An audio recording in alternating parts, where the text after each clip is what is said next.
guys, welcome back to my channel. Today I'm going to be talking about the books that I read in the month of February. This month I read 13 books. I also just want to say that in the corners on the left side is the Goodreads rating and on the right side is my rating.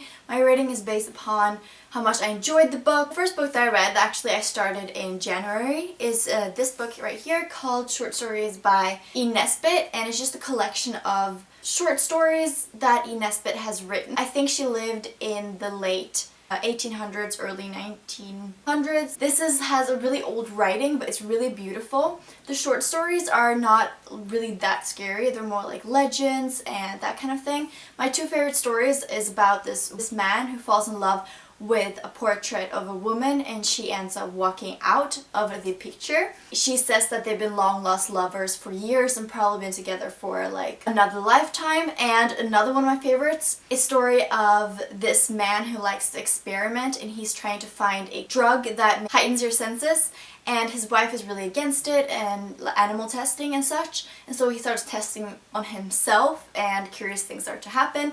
The stories are only like 10 to 15 pages, so they're really short and they don't really connect. I really like the story. The next book that I read is Blue Lily Lily Blue, and this is the third book in the Raven Cycle quartet.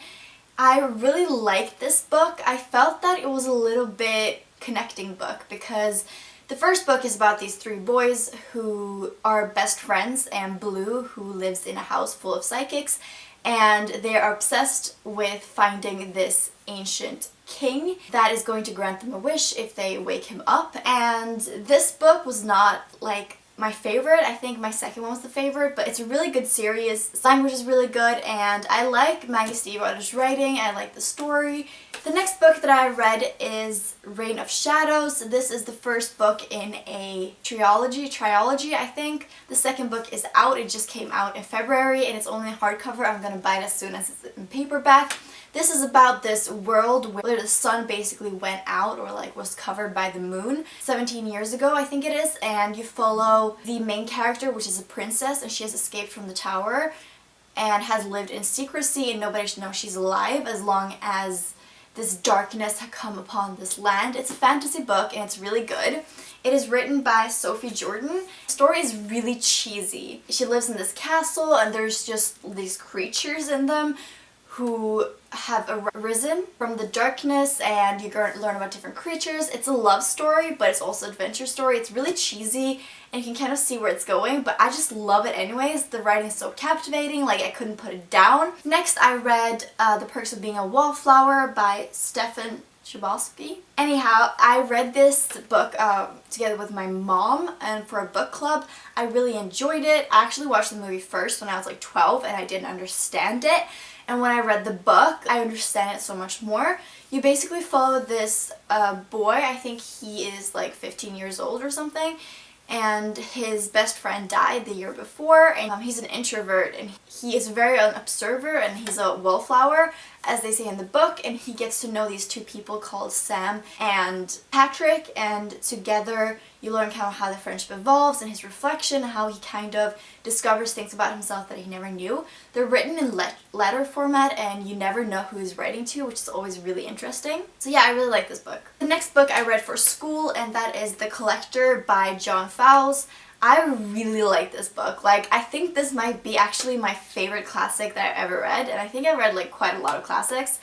I love this book. It's about this man who is I think he's about 27, and he has been watching this girl who's 23 and goes to college for a really, really long time. I think she might even be younger. He decides that he is going to kidnap her, and he's gonna live in a house together with her, and then in the end she's gonna fall in love with him, and he's decided this. It has 4 parts. The first part is the guy's perspective, the second part is the lady's perspective, and then the third and fourth part are his perspectives. And it's just so good. Like, the writing makes you sympathize with the kidnapper, and you kind of dislike the girl, which is just so interesting. I love this book. I highly recommend it. It's so easy to read too. Its writing is easy, but it's just really, really good.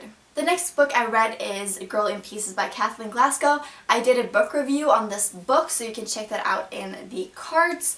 It's about this girl who struggles with self-harm. This also has 3 parts. The first part, she's in the hospital in this section for self-injury and stuff, and she doesn't speak, and you kind of see the world through her eyes and her reflection, and you don't really know much about her in the beginning, but as the book goes on, you learn more about her and her story, why she is the way she is.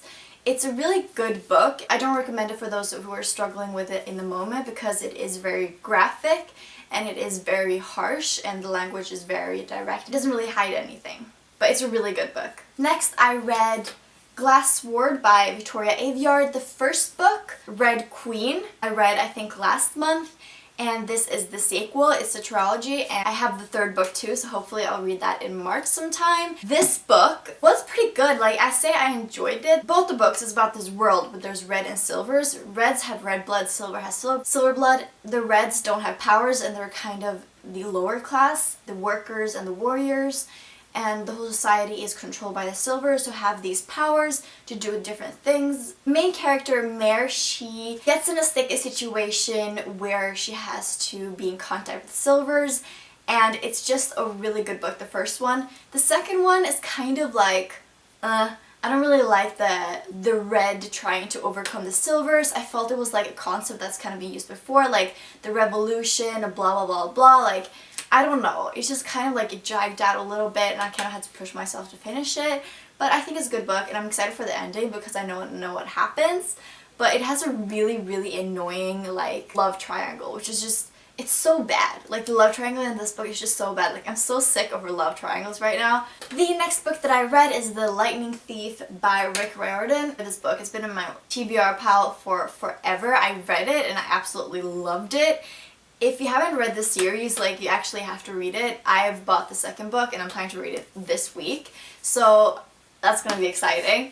This book is basically about this boy who has always been kind of like a troublemaker. He has ADHD. His teachers and his best friend kind of turn out to be not who he thinks it is, and he ends up at this Camp Half-Blood, where there's just loads of people who are the children of the Greek gods. And so the main character, Percy Jackson, he discovers that he is also a half-god, the son of a god, and he doesn't really know who it is in the beginning, but he gets all these hints, and it's such an adventure book. Like, it kind of reminds me of, you know, Harry Potter. Like, I'm not saying it's the same story because they're completely different stories, but the mood, the feeling, the adventure stuff is a lot like the first Harry Potter books. I say this is a little bit easier to read, and it's just so random. I absolutely love it. I love like the Greek mythology in it, even though like I'm not that interested in it.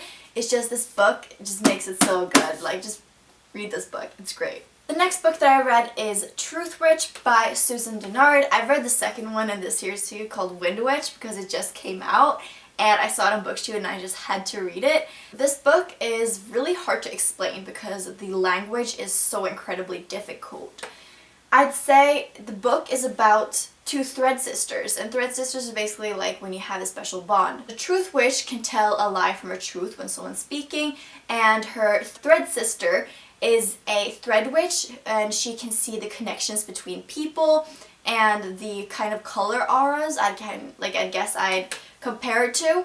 And they go on this crazy adventure. This book is like filled, like action packed.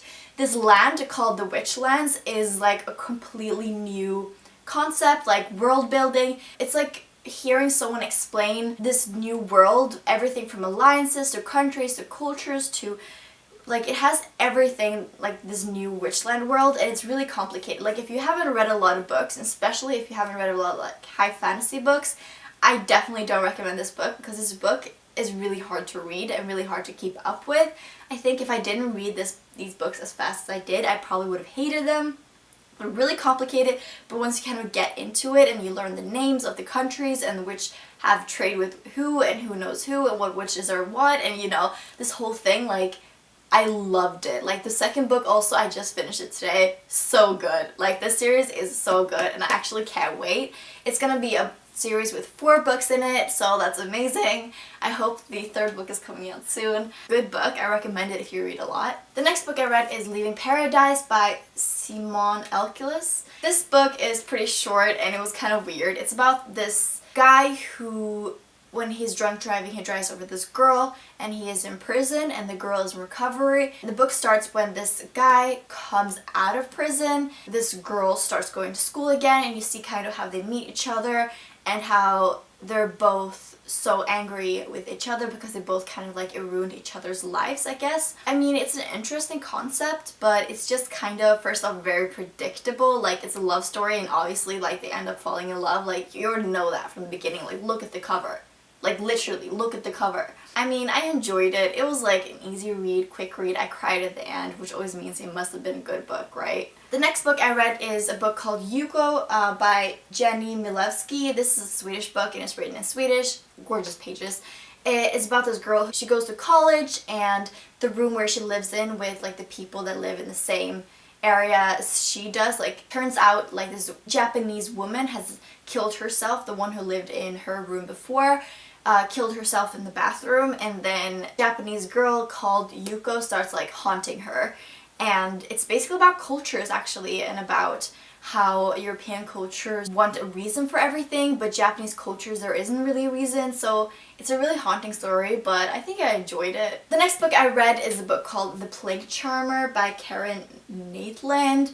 And this book was so incredibly good. Like, I don't think I've ever read a book like it. It takes place in the 1360s in this little town and also this mansion, so there's 2 parallel stories. You get to follow all these different characters when this plague sets in. So first, in the beginning of the story, this woman comes into shore after this storm and she says that there's a plague coming and I can prevent all of you from like the plague setting in if you give me 1 life. And they don't believe her. The plague comes, almost kills a lot of people. You follow this little family, this main character, and how since they touched a body of someone who's like has the plague, they're locked into the house.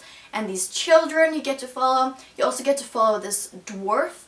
And there's 2 different kinds of dwarfs. There's the dwarf that are natural dwarf, which is good luck and they're born that way, and then there's the created dwarfs. There are these people who make dwarfs from birth, puts them in a little box so they won't grow anymore, and puts metal in their mouth so they're constantly smiling. And it's a really dark world, and you get to follow this character who is a fake dwarf, so made into a dwarf.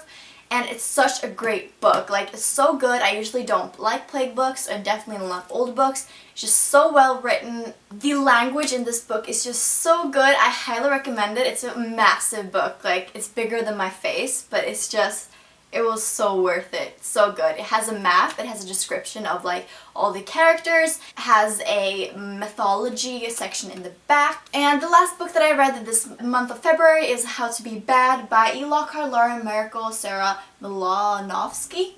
And this book was just so bad. Like, I cannot even describe how bad this book is. It's just about these 3 like girls who work in the same waffle place. One is a really Christian, one is very rich, and one is kind of like a badass. And it's about them just taking this trip to California, like road trip, and you think it'd be fun and they would do all these things, but like all they do is just fight. Like, it's a book about friendship and all they'd only fight and like talk about boys, and it just pissed me off. Like, this book, like the things that happen are like for older kids, but the writing is for like little kids, and it's just so weird. I just hated this book. I hope you guys enjoyed this video. I know it's really long, but I just wanted to talk a little bit more in depth instead of doing like loads of book reviews. I hope you guys enjoyed this video, and I hope you guys all have a lovely day, and I'll see you guys soon. Bye!